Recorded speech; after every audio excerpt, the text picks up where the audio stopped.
Ladies and gentlemen, welcome to the Entertainment Buddha Tubecast. It's been a while since we've been on, but we're back. We've got a lot to talk about.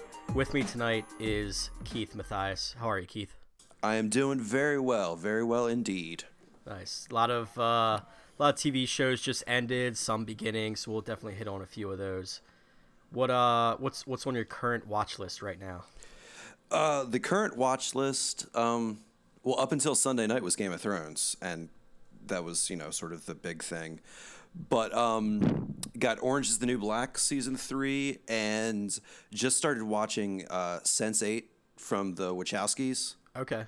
So how is that? bunch of Netflix stuff. I'm only through the first episode, and it was really, really weird, but like really, really cool. It was super stylish, very well put together, and had me kind of wondering what the heck was going on in the same way that like the first 15 minutes of The Matrix left me wondering what was going on. So it's a huge improvement over their last effort or two. Right. Yeah, I heard they had a show, and I was like, I have it on my to watch list. I just haven't gotten around to watching it yet. So Right, and it just came out too. Okay. Yeah, and like you said, Orange is the New Black season 3 just came out, right? Yeah. Okay. Nice. And that's so good. Yeah. I still have to catch up on season 2. Okay. With that one. That ends with a bang. That ends really well. Nice. Good to know. Mm-hmm. All right, so the big one, you mentioned it, Game of Thrones just ended. Yes. Big shocker. Mm-hmm. So, that apparently people have known about for years. Well, yeah. So, I mean, I'm just glad that I've read a lot of people saying, like, I'm just glad that we kept our collective mouths shut to let people like me who refuse to read the books experience I guess I mean we're talking about it, the supposed death of Jon Snow. Right. In its full glory. Yes. Now, are you a book reader? Yeah. I'm all caught up on the books. Now, I only caught up on the books like maybe a few months ago is when I finished the 5th book. And I remember when I was reading it, it was basically the same emotion that I think most TV viewers had. Like, I read what was happening. I was like, whoa, he's getting stabbed by the Brothers of the Night Watch. Mm-hmm. Like, this is really happening. And like there was maybe like 2 chapters and an epilogue after that portion of the book. Right. And I honestly don't remember what happened after that, because I was still in such like a comatose or catatonic phase of like, I can't believe they just allegedly killed off Jon Snow. But since Sunday night, it's Thursday night we're recording this here, but since Sunday night there's been a lot of stuff I've been reading just out of curiosity to see what other people are saying. And Same. Yeah, a lot of people are refusing to believe that he's actually dead, or that George R. Martin would actually kill him off this deep into the story. Mm-hmm. Because you look at Ned Stark. Yeah, he was a major character, but he was one season, he was gone. Robb Stark, another one, that was season 3. Jon, they have a lot more built into and committed to for the show and the book. So, and there's so much, I don't know, that we've been sort of led to believe. Mm-hmm. Like we've been told that we would find out the secret of Jon's parentage. Well, what does that matter if he's dead? Like who cares who his mom was? You mean if he's not around? You mean if he is dead come season 6, you still don't want to know who his parents were? I don't know. I'm kind of interested, but I'm also kind of like, how much does it really matter? Right. Like if he's not around to, okay, here's more, fan theories. If the R plus L equals J, right, fan theory is true, well, what does it matter if he's, the son of both Stark and Targaryen? He's dead. Yeah. So we'll see. I don't know. It's definitely. I remember when I first heard about this theory, this R plus L equals J, and I almost didn't want to read it because I was like, even if it's completely off base, completely wrong, it'll have an effect in my brain. I'm like, this has to happen, or this very well It could just happen. makes so And much sense. it does. It makes a lot of sense, which is the crazy part, because you want to be like, oh, that's it. That's the theory. Like, okay, it makes so much sense, but is that where George Martin's actually going to go with it? No, probably Of not. course, nobody knows because he's still working on the sixth book, and who knows when that'll come out. But I know, Yeah. I know, I'm one of the readers that's just like, hurry up and finish, hurry up and finish. Like, I didn't want the TV show to get ahead of the books, but it did that a bit this season for sure. Yeah, But yeah, and like that was one of the reasons why we didn't get any of Bran this season, right? It's because like his storyline is completely caught up to where we are. right, Or what like it was completely caught up at the end of last season. right, And yeah, so we didn't want to go any further with that. Yeah. Or to let everybody else catch up, I guess. yeah. They basically, because I think it was the fourth and fifth books of the series were actually like he actually submitted to the publisher as one book, and they were like, no, this is way too long. We got to split it up. God, yeah, that would have been like 2,000 pages. Yeah, or, exactly. So he split it up by geography. So like, Right. yeah. So in the fifth book, I'm pretty sure there's no mention of Bran and Rickon and some of those characters at all. It's just like the show was this season. Yeah. But yeah, what were your feelings, your gut reaction when you realized what was happening to John? Like To John, was there anything that kind of tipped you off? Like what was your first inkling that something bad was going to happen? Okay. First off, I watched this 2 days late. Okay. And while I did not have John's death revealed to me, my girlfriend had figured it out, or had read something like that day. Was like, oh, I don't want to say anything, but it's, something terrible happens. So I had a feeling that something, like really, really bad was going to go down. But I thought that it was going to be something to do with Sansa. Oh. I thought that she was going to be killed. Okay. Just because, we've already fucked with her this season. Why not just make it worse? Well, she did jump off the wall. Yeah, so who knows? Who knows what the heck happened there? Yeah. But speaking of that, I was glad to see Theon finally do something not terrible. Yeah, finally have a hint of redemption. Yeah, but so that essentially just means that he's going to die the next season anyway, because he did something good, Right. like Stannis. Yeah, and But- that was another one, because at this point in the book, Stannis is still alive. Right. So like I wasn't expecting, for even though I read the books, I still wasn't expecting him to die. Right. And like in the books, Brienne isn't even like close to Right. them or whatever. Exactly. Yeah, so that's I'm liking the liberties that they're taking with Martin's prose and sort of streamlining. I think that's making Yeah. it's good. Yeah, I mean, and they kind of have to, because there's so many characters in the books. It would be impossible to get them into a 10-episode season Right. of the show. It would. It's hard enough with the number of characters that they do actually have involved. Right, exactly. And there were times this season where I was like throwing up my hands. I was like, why did they change that? Why did they not include this character? He's a major, like, why is he not in the show? And he's this major person in the books. But that's not to say they won't eventually introduce him in a slightly lesser but still important role. It's just Right. like, I had to sit back and just be like, all right, the books are one way to tell the story, the TV show's another. Ending Yeah, wise, it's they're been going to separate get universes. to the point. Yeah, Separate it's universes. it's just two versions of the same tale, basically. So yeah, I had a little trouble with that at the beginning, but after Yeah. a few episodes, I was just like, it's still great television, for sure. I don't know, man. That's something. I mean, we can talk about that in a minute if you want, but I don't think this season was great television. Well, yeah, That's. I mean, that's something that we can talk about in a little bit after we do, the Jon Snow stuff. But, yeah, we can do that. Yeah. Well, let's go back to the R plus A equals J. Or Okay, sure. R plus L equals J. I can't read my letters right. Yes. So basically, do you want to run that theory by for those who are not aware? Sure.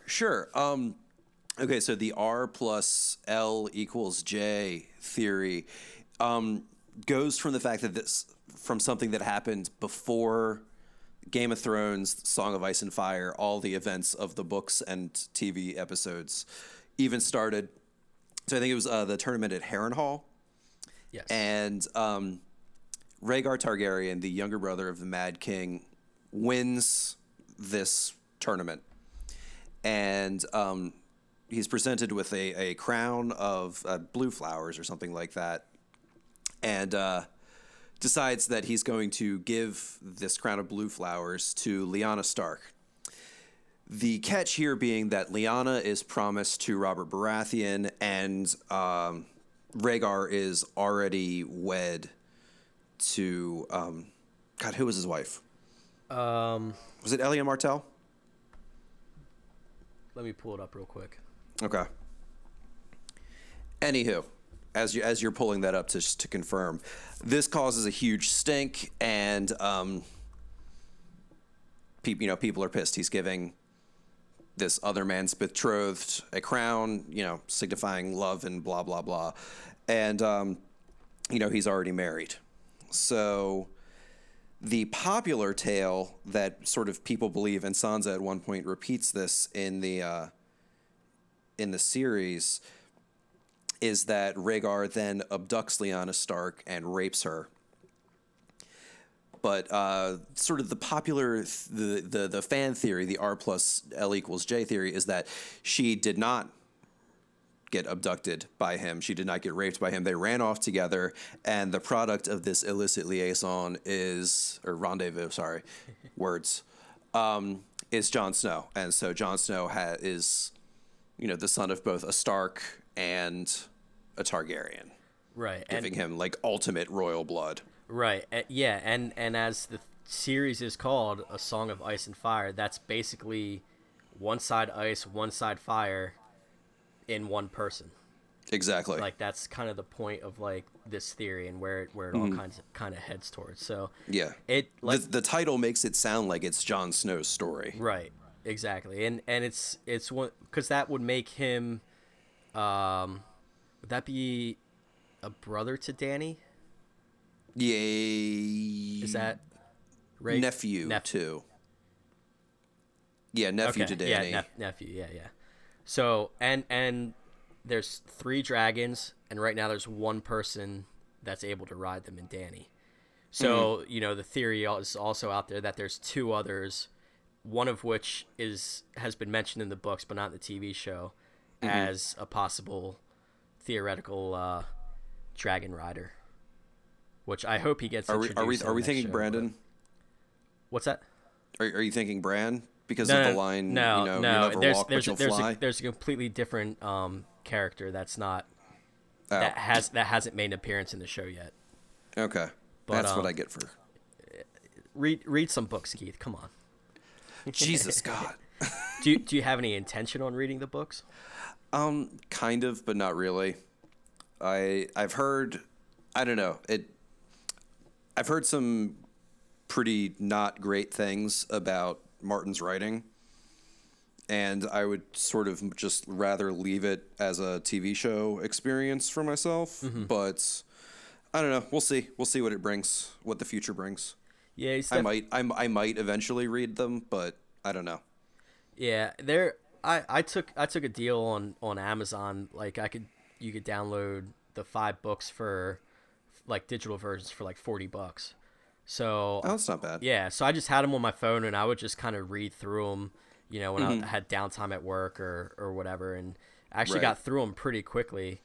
There are times where it kind of draws out and it gets like super descriptive about like food, especially.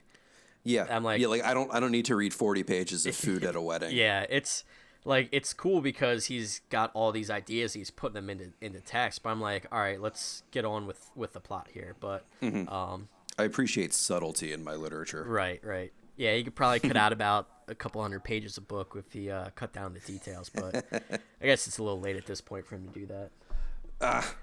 It's okay. That's just part of his charm. My secret hope is I heard rumors that the 6th book that he's been writing for years and years now, is supposedly going to come out the beginning of 2016. Mm-hmm. I'm hoping that he'll like surprise everybody and be like, "Oh, actually, I've been writing two books, so here's both of them." Or here's one now and one a year later before the seventh season. So I Mm-hmm. maybe I'm asking too much, but Yeah, how that's long my has it secret been hope. since Let's see, because the last one he came wrote the out? first few like fairly close together, Mm-hmm. um, and then like the last couple he took for like there was like 4 or 5 years in between books at one point. Oh wow. Yeah, let me just see.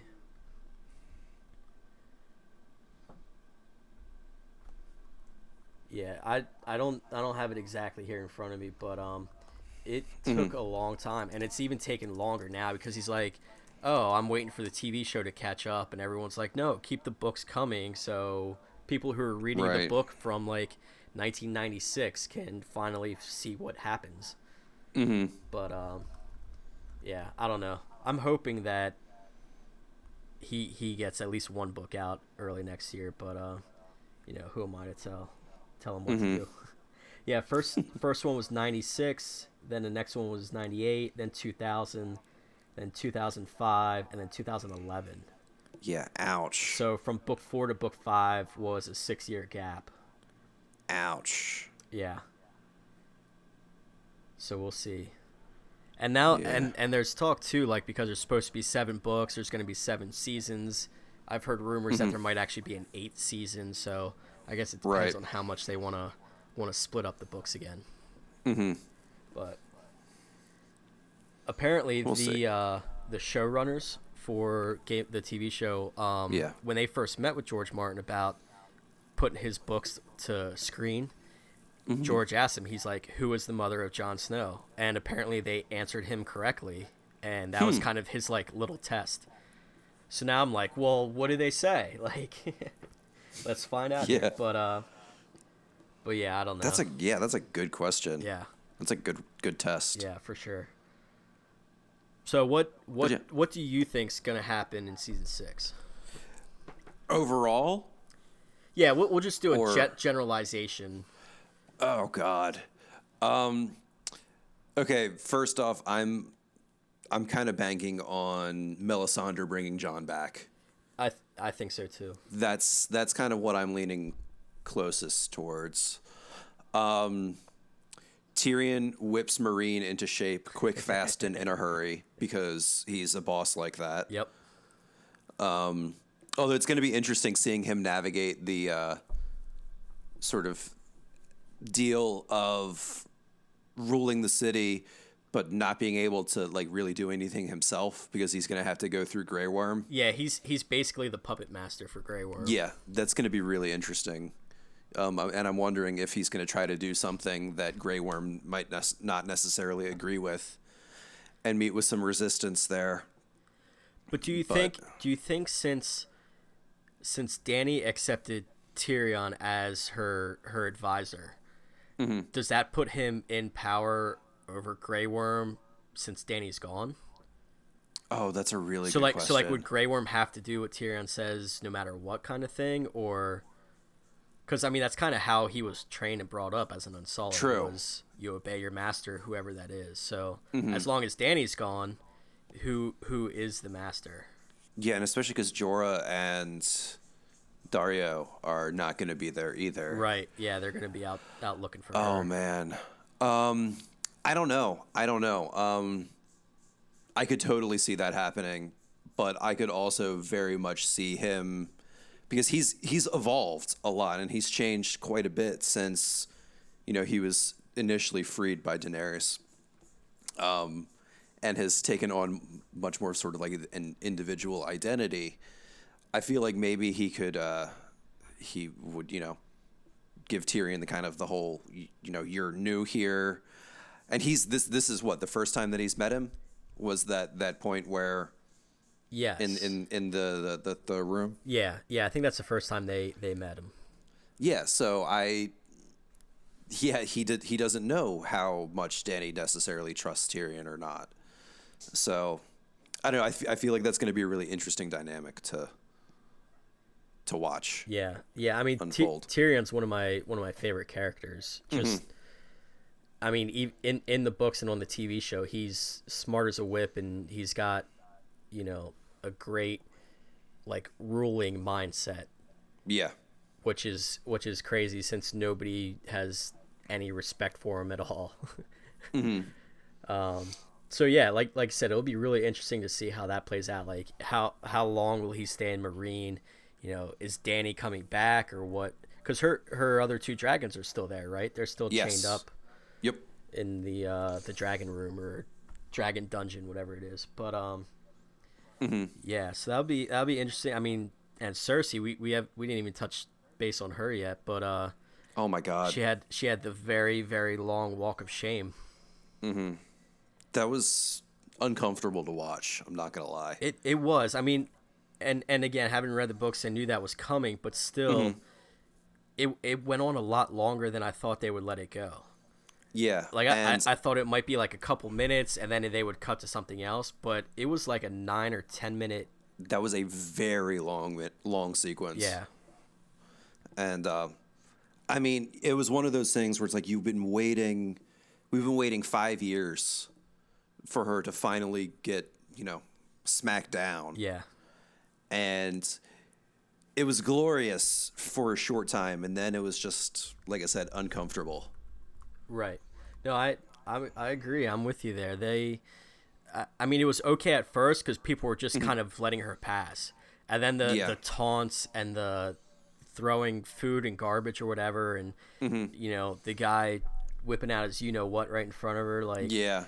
totally unexpected, and like Yeah. and then as she goes, she gets knocked down, and you see how bloody her feet are, and That was one of the things that I know out of all the things that could have upset me, her bloodied feet yeah, is one of the weirdest things that I could get pissed about. Like, she's walking like however many miles on stone. That shit's bound to happen. yeah, But that was brutal looking.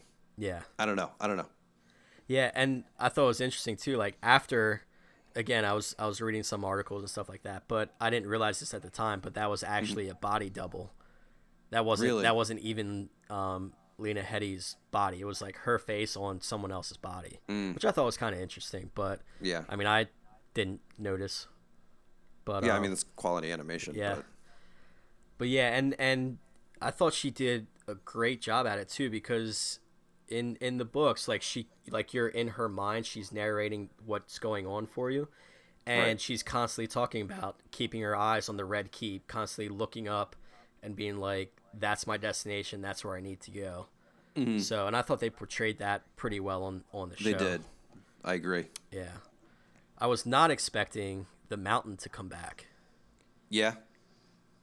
or as Robert Strong or whatever his name is now, but I thought that was kind of interesting too. So we'll see what happens with him. Little, Yeah, Franken Clegane. yeah, Frankenmonster. Yeah, Yeah.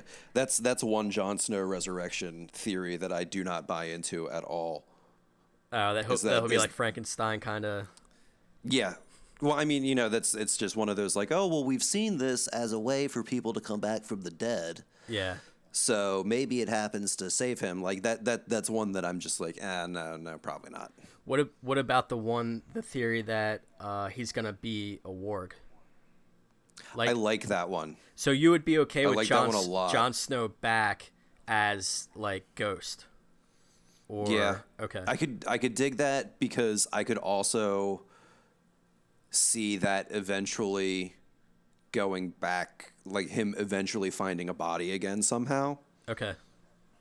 Because oh God, again, like you've been saying, you've been reading stuff. I've been reading stuff too. Doesn't Melisandre say something about, first he was a man, then a wolf, then a man again? I don't remember, to be honest with you.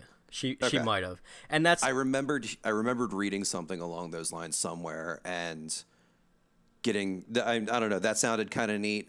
yeah. But the show never establishes the fact that John's a warg, so Right. Well, and they kind of, like, every Stark child had some sort of connection to their direwolf. Like the very first episode of the show, there was the exact number of direwolf for Stark children, even Right. for Jon. The mother or father dire wolf was killed by a stag, which was a Lannister or whatever. Baratheon. Baratheon, yeah, sorry. And so like that alone kind of gives you like foreshadowing of what, if you pay close enough attention. I mean, hindsight's 2020, so we can see that Yeah. now. But Oh, dude, and it's so much richer Yeah. going back and watching the series now. yeah, I think that's something I'm gonna do this summer is go back and rewatch 1 through 5 again, Yeah. because I haven't done that yet. Oh man, it's so good. Yeah, you just see things, you're like, don't do that. Don't you know what's gonna Yup. happen? Yep. So what about Arya? Arya, I got a little bit bored with her story arc until the last two episodes. When, or last two, or yeah, two, where she would taking her oyster cart around and then hunting Maren Trant, and that the way that she killed him was awesome. Yeah, That was good stuff. And then the whole thing at the end of her arc with her blindness. That was crazy. yeah. I didn't know that happens much earlier in the books. Yeah, it does, because she actually, in the book, she doesn't run into Maren Trant, at least not yet, and she goes blind first, and then goes back and finds a way to kill that gambler dude that she was supposed to kill originally, and hasn't yet. Right. So yeah, it's crazy. I thought too her TV story arc was a bit boring. I thought the book was a little more interesting on my Yeah. from what I read. But yeah, the TV show version, it was a little, like you said, it was okay, and then it got good the last couple episodes. And Yeah. when Maren Trant was standing there, whipping those girls, and two of them my God. were crying and one wasn't. I was like I noticed that right away, and I was like, is that Arya? Is she there? Like, is this her Yup. moment? And sure enough, she just goes wild. And then, dude, the foreshadowing of her stabbing out his eyes, Oh yeah, yep, which again you don't appreciate until going back yeah, and thinking about the episode afterwards. yeah. It's It's good stuff. really good stuff. Yeah, it's a shame that season 6 is like 9 months away. But Oh my God, right. what are we gonna do for till then? Oh man, Netflix it up. Yeah, you got some summer Netflix shows and Yeah, pretty much the stuff that I said earlier. yeah. So that's kind of my I guess go-tos for right now. And then I've been meaning to watch and catch up with Doctor Who. It's one of those things that's like been lingering that I'll watch an episode or like 3 or 4 and be really into it, and then I won't touch it again for another 6 to 8 months. So I'm still dicking around with the David Tennant Doctor. See, I haven't gotten into Doctor Who yet. It's one of those it's ones that fun. I've been meaning to. I just haven't, because there's other shows that I've put above the Doctor Who priority list. Yeah, that's exactly how I am. So it's it would just fall like further down. They'd be watching Doctor Who, or when I first started, I blew through the first like season and a half, and then I started watching Breaking Bad. And that very clearly Breaking Bad took priority over Doctor Who. Right. And then, one thing or another happens, and it just kind of spiraled into what it is now. How many seasons of Doctor Who are there? Oh my God, I don't even know. I'm not even counting the ones that took place or that were back in like the 60s and 70s. Yeah, you're doing the more from recent. the 2004 reboot on. Okay. I think it's like 8. Okay. But I mean, don't quote me on that. I could be wrong. Yeah, I was thinking there was like 8 or 9, but I wasn't positive. I think it might be 8, because I think it was 1 with Chris Eccleston, 3 with David Tennant, and then either 3 or 4 with Matt Smith, and then this most recent one with Capaldi. Okay. Nice. Yeah. Well, So. do we have any other Game of Thrones stuff we want to talk about? Stuff, theories, ideas. Let's see. Reactions overall. Reactions. What do you think is going to go down with Danny and the Dothraki? I don't know because I wasn't expecting that. So Yeah. I feel like maybe she gets taken prisoner because they might not know who she is, Or they might not just care. or well, the way they were circling her, they seemed to care. Yeah. But I Okay. thought it was interesting that she slipped off the ring. Mm-hmm. Now I'm not sure if she was leaving as kind of like a breadcrumb trail if someone was looking for her, or if that was like her ring to his Darlo Zorak, so Lorak or whatever. Yeah. And she I think it's both. okay, and she like didn't want them to know that she was like married or engaged to a now dead guy. Yeah. So I get the feeling that she's gonna be their prisoner at least for a little while, Right. unless someone within that Dothraki group recognizes her from when she was, Khaleesi. And Drogon, I don't know what he's up to. He's just kind of sleeping and napping and He's taking a nap. He's getting better, man. He was stabbed like 6 times. yeah. Well, someone made the good point that at this point he's basically like a teenager, so he's just kind of like doing his own thing and not really concerned about anybody else or anything else, Right. which I thought was kind of interesting. But yeah, I'm anxious for more dragons, and Yes. Yeah, I can't wait until the other 2 are released as well. yeah, it should be pretty fun. I still can't get over the scene where Drogon rescued her from the fighting pits and she like climbed them in, and like it was just never ending story to me. Yes. Like yes. it was just That's exactly what I went for as good as HBO CGI has been, that scene where she's like flying over Marine just Oh my did God, not that was bad. It just did not look good. And I was like, this looks exactly like Falcor and Sebastian in this. When did that come out? The 80s or 90s? Oh my God. Like the late 80s. Late 80s, early 90s. Yeah, I was like, that's about as equal CGI. And I was hoping for more, but I guess, they got the point across, and I guess they spent enough money on already just getting the dragon to breathe fire. So Right. Oh, but his entrance when like he blows the plume of flame and then flies through it. yeah, That was awesome. that was really good. I was Yeah. pretty stoked on that. Yeah, that was super cool. Yeah, But yeah, when he picks her up and they're flying away, that was cheeseball-tastic. yeah. So I hope maybe next year they're just saving up the money for some better CGI flying effects. But I guess we'll find out Some next really next good April or dragon so. riding. Yeah, exactly. Exactly. All right. Well, I think that about does it for Game of Thrones, wouldn't you say? I would have to agree with you. Talked about basically everything that of importance. So, Mm-hmm.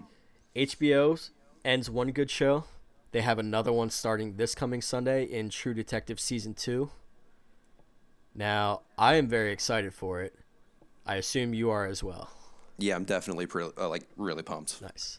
Yeah, the first season last year, it kind of took people by surprise. Like, yeah, it's an HBO show. Oh, Matthew McConaughey's in it. Woody Harrelson. That could be good. And then word of mouth. Like, I didn't watch it right away, but I had enough friends tell me, like, you got to watch a show. It's really good. So I started watching it. Was hooked instantly. And Nice. this whole story, like, the companionship of Woody Harrelson and Matthew McConaughey's character was like so good, and like they just fed off each other so well, even though they were completely different. It made for a really good season. So I hope they can continue that this year. They kind of added a little bit in the star cast with Colin Farrell, Vince Vaughn, Rachel McAdams, and Taylor Kitsch too, or Kitsch or Kinney. Which one is Kitsch. it? Kitsch. That's it. Yeah, so I'm hoping those four can kind of continue that really good storytelling. Yeah, and I'm really curious to see what kind of performance they're able to draw out of particularly Colin Farrell and Vince Vaughn. Yeah. I mean, Vince Vaughn is a comedy guy, like for the most part. I think he was in some more serious movies like way early in his career, but He was in that awful remake of Psycho. right.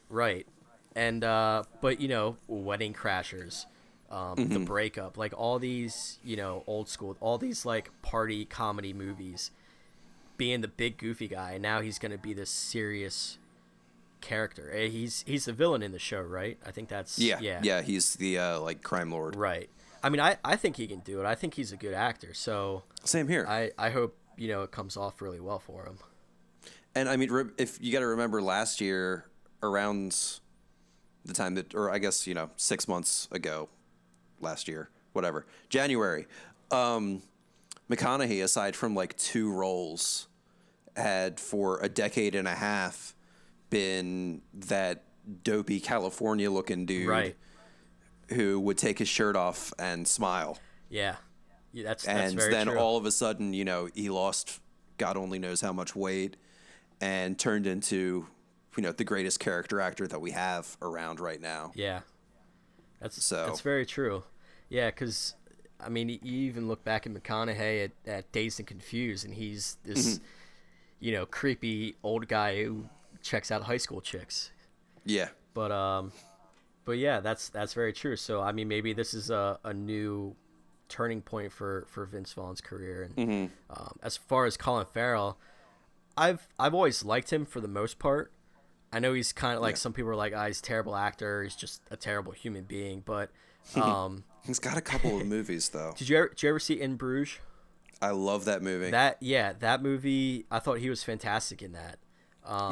So he definitely has the ability. It's just a matter of, I think, mentally if he can put it together. And granted, there hasn't been a lot of footage for upcoming True Detective, but based on the trailers, and he's got that fantastic mustache. I mean, I know that it's just beautiful. Yeah. I'm really excited for this season. I like that it's completely separate from the first season. It's going to take place in California. Like you said, Vince Vaughn's the crime lord. I think that's a pretty interesting role for him. I'm stoked to see Rachel McAdams as a like hardcore cop. Yeah. Is that the shots in the trailer of her knifing the dummy? Yeah. She looks pretty intense. Yeah, and I that was probably my biggest surprise when they announced the cast. It wasn't so much Vince Vaughn or Colin Farrell. I was kind of surprised that Rachel McAdams would do something so serious. Like, she's like the chick flick girl. She's Regina George, man. Yeah, exactly. I was gonna mention Mean Girls. I have a guilty pleasure of watching Mean Girls because it's not a guilty pleasure. Right. It's just a pleasure. All right, good. All right, I don't feel bad then. But But yeah, she's that kind of girl, and she's a sweetheart in Wedding Crashers. But to come off as a tough cop, I'm hoping she can do it. And like you said, the previews, she looks like she's going to. Like she does look pretty intense when she's knocking down doors and stabbing dummies. So, I have high hopes. Yeah, and that starts on Sunday the 21st. Yes. Yep. On HBO. So. Yeah. I do have one worry though. What's that? And I kind of touched on this when we were prepping for the show. The first season did a really good job of letting the setting be sort of its own character, and it just dripped with atmosphere. I'm kind of worried that this just turns into another California cop show. I don't think it will, but there's that possibility, and it freaks me out a little bit. But yeah, I don't know. Do you have any thoughts on that? I agree. I mean, the first season they definitely had the setting right for the characters they had, like that backyard Louisiana bayou kind of feel, where there are some crazy people. You know what I mean? Do you have like a human being who knows what they're doing, or is it a person who's mentally unstable who doesn't always realize what's going on? Like, that's kind of the feel you get from True Detective season 1, and like you said, it drips with that persona, with that feeling. Yeah, I was kind of hoping they would find another location for the story, but I have a feeling Hmm. that the creator picked it with a purpose to Yeah. build off season one. So I'm a little concerned about that, but not overly. That I Yeah. don't think it's going to have too much of a negative effect on the show. Cool. So yeah, I'm Cool. I'm looking forward to it. I was gonna go back and rewatch season one, but I just haven't Hmm. had time to yet. Like I said, there's been a Yeah. lot going on. So Hmm. um, So there's a lot of good TV. yeah, a lot of good TV for sure. So what any other True Detective thoughts before we move on? Um, Not really. Just pumped. Okay, all right, we're both pumped. You heard it here. Let's talk about some Netflix show. We had touched on that a little bit before, and Okay, sure. um, have you caught up on Daredevil? That was a big one. Oh my God, yes, yes, yes, yes. So you liked it? Yeah, yeah, I would say so. It was honestly that's currently sitting at my number one pick for favorite part of the Marvel Cinematic Universe. Really? Yeah, I think it. Of all the movies and everything, that's the Oh my God. Yep. Yeah. It interesting. just okay. So I have a couple of reasons why that's there. One, the fact that it's aside from Loki, Wilson Fisk is the only good villain that the MCU has. And damn it, if he's not a really, really, really good villain. He He's is. just this strong, consuming presence, and I mean, arguably more compelling character to watch than Matt Murdock himself. It's true. And it's just I loved like D'Onofrio's performance was unreal. I loved that just super strange cadence that he had when he was speaking. It felt like he was just like every word that came out of his mouth was just wrenched and awkward and weird, and I loved it. See, I felt a little differently until I got used to it. Yeah, It bothered like the way he spoke in the show. It bothered me a little bit to the point where I was really. like, all right, let's just like say what you want to say, guy. Like, but then like once I got into it more, and you start to see more of his past and why he was the way he is. I was Right. kind of like, okay, it kind of makes sense, and like I was okay with it. But at first, I was kind of like, if this is how it's gonna be, like I don't know if I'm gonna like him. But I eventually did grow to like him. But Cool. um, and the other thing too, when he first came on, I forget which episode it was, but when he first It's came like on, three. yeah, it was kind of yeah, it was like three or four. Um, when he first came on, I was like, why does he look so familiar? And it took me a couple episodes, and I was like, oh, he was in Full Metal Jacket. And I was like, that's why he looks familiar. Because in high school, me and my friends would watch like the first half hour, 40 minutes, because that's the scene in the barracks where R. Lee Ermey is just like going nuts with all his crazy sergeant talk. That's just like hysterical. But a little tangent there. But that's what that's what was bothering me for the first couple episodes too with him, and was I just couldn't figure out what he was in before. But Ah, yeah, gotcha. but the fighting in that show was Yeah. so good. That's the second thing that sets it Yeah. above the rest of the MCU. Yeah. It's just oh my God, it's just elegant and beautiful and brutal. And like you compare a fight sequence, I mean, I any of them, although you could if you really want to point to the crowning achievement, you point to the hallway from Yes. the end of the second episode. And like if you put that up against just the shit show chaos that was the last 40 minutes of Avengers Age of Ultron, and there's just no comparing the two. Yeah, that last fight scene episode too. I was like, okay, he's got him. They're done. They're down. And then like one guy gets up, and you just like you see the exhaustion as he's like swinging his arms to knock him down again. Like that was just yeah, I really really enjoyed that. And like the other fight scenes were really good too. Yeah. I Like the one where he's fighting Nobu. yes. Yeah, that was That was awesome.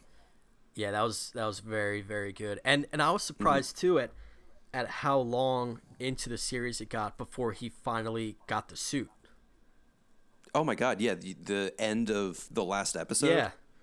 I fully expected him to at least have the Daredevil suit halfway through the series. Same here. But every time he went out, it was just, the mask over the face and black pants and shirt. Yep. I'll tell you one thing I wasn't a fan of in that show. What? That was his friend Foggy. Oh, really? I'm not. I mean, the character is okay. I don't think I'm a huge fan of the actor. Okay. Who, interestingly enough, was in the Mighty Ducks movies. He was. Yeah, Fulton Reed. Yep. I just don't. He wasn't overly convincing for me. I mean, there were some scenes where he was good, but I don't know. It just he didn't sell me. Gotcha. But Yeah, all of the B stories were a little bit weak. But I don't know. I never really had a problem with the performances so much as I was just like, all right, well, can we get to the point? Like, can we get finished with this whole conspiracy theorist, trying to prove things through going to the journalist guy. Right. And it got a little tired. Yeah. After 13 episodes. Yeah. Now, they're doing a second season now too, aren't they? Yeah. Okay. Because there's that, and then there's also 3 more Marvel movies. They're doing, AKA Jessica Jones, Iron Fist, and Luke Cage. Cool. I know nothing about any of those. I know a little bit about them just from some Avengers comics that I've read, but not in depth. But after seeing Daredevil and how well that was done, like, I'm anxious for these other shows.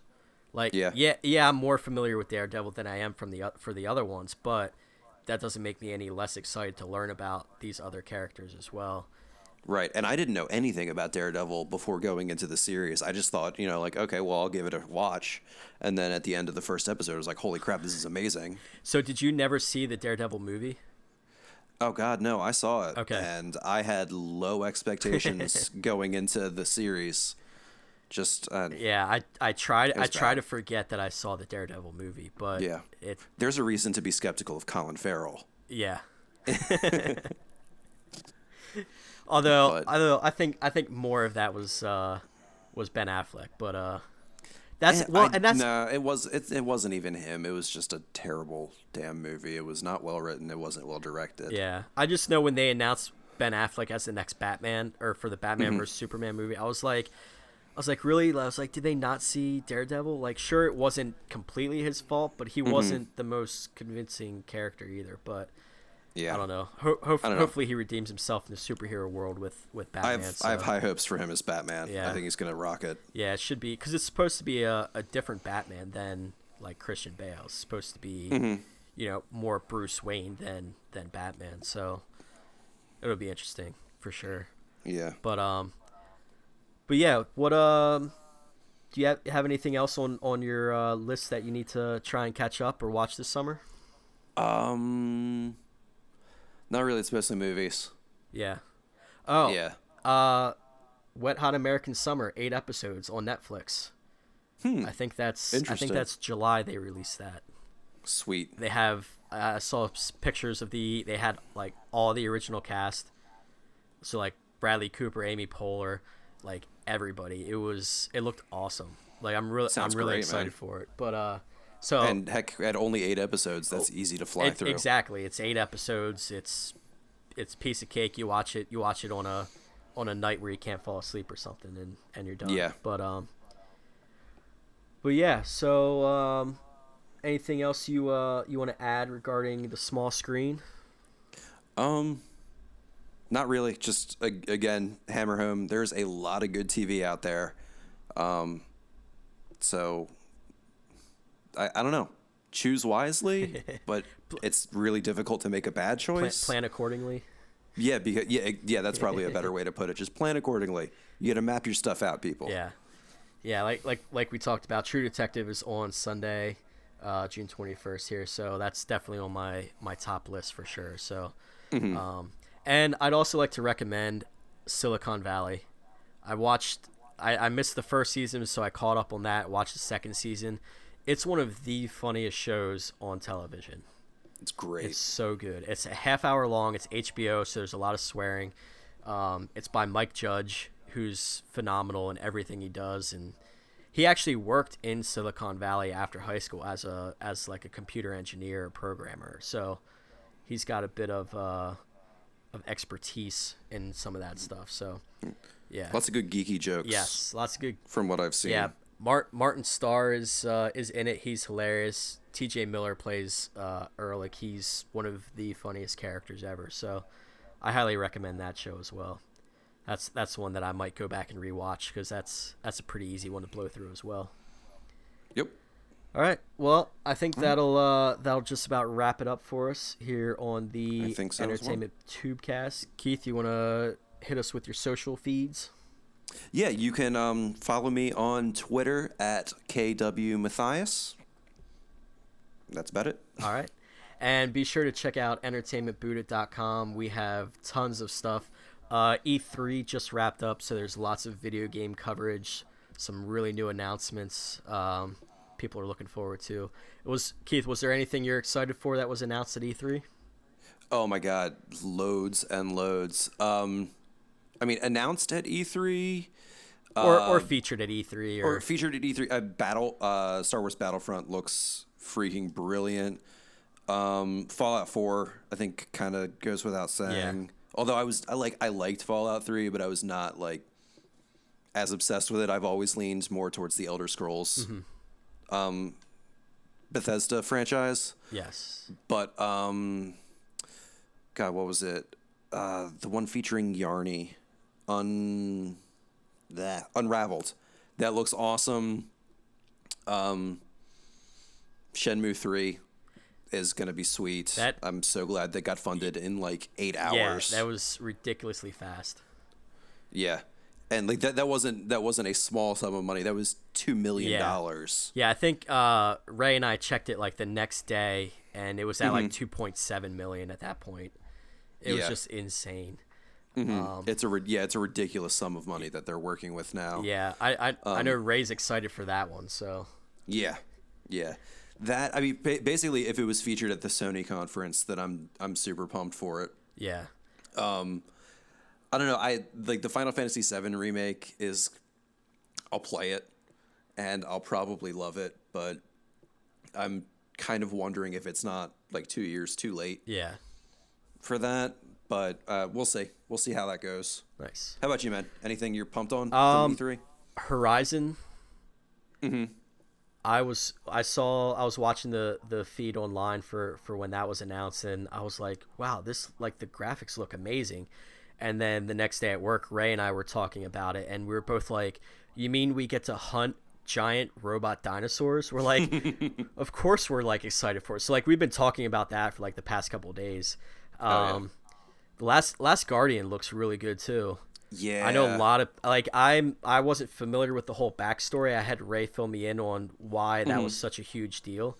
But it looks so good. I hope it delivers. Yeah. I mean, dude, Eco and Shadow of the Colossus are fantastic.